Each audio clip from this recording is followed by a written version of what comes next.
মুমিন মুসলমানদের মহিমান্বিত পবিত্র রমজান মাস আমাদের নিকটবর্তী। আমাদের বাসায় কোনো মেহমান আসলে আমরা সচরাচর আমাদের বাসাবাড়ি পরিষ্কার পরিচ্ছন্ন করি, যেন কোনো মেহমান এসে আমাদের বাসায় কোনো ময়লা আবর্জনা দেখতে না পান। তো পবিত্র রমজান মাস মুমিন মুসলমানদের জন্য অত্যন্ত গুরুত্বপূর্ণ। এই গুরুত্বপূর্ণ মাস, পবিত্র রমজান মাস এসে যেন আমাদের অন্তরে কোনো ময়লা আবর্জনা দেখতে না পায়, সেজন্য মহিমান্বিত রমজান মাস প্রবেশ করার আগেই আমাদের অন্তরকে গুনাহ থেকে মুক্ত করতে হবে। গুনাহের ময়লা আবর্জনা থেকে আমাদেরকে পবিত্র হতে হবে।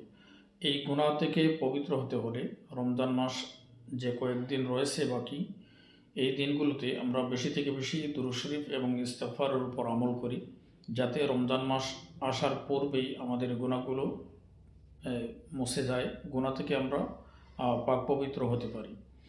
পরিশেষে আরেকটি কথা বলবো, যারা জিন জাদু বা বদনজরে আক্রান্ত, পবিত্র রমজান মাসে আল্লাহ সুবহানাহু ওয়া তাআলা দুষ্ট জিন শয়তানগুলোকে বন্দী করে রাখেন।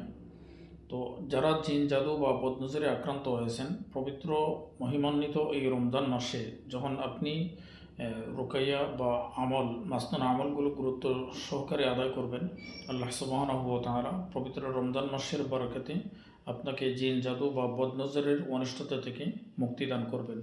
দেখা যাচ্ছে রমজান মাস ছাড়া বাকি 11 মাস আপনি রুকাইয়া করতেছেন, তদবির করতেছেন, মাসনুন আমল করতেছেন, অনেক আমল চালিয়ে যাচ্ছেন, যে পরিমাণ আপনি উপকৃত হচ্ছেন, পবিত্র রমজান মাসে যদি এই আমলগুলো আপনি খুলুসিয়তের সাথে আল্লাহর প্রতি পূর্ণ ইয়াকিন এবং বিশ্বাস নিয়ে চালিয়ে যান, অন্য মাসের তুলনায় রমজান মাসে আমলগুলো করলে অনেক অনেক গুণ বেশি আপনি উপকৃত হবেন। এজন্য পবিত্র রমজান মাস আমাদের সামনে নিকটবর্তী। আগ থেকেই আমাদেরকে গুনাহ থেকে মুক্ত হতে হবে এবং রমজান মাসে আমরা বেশি বেশি করে ইবাদতের প্রতি মগ্ন হব।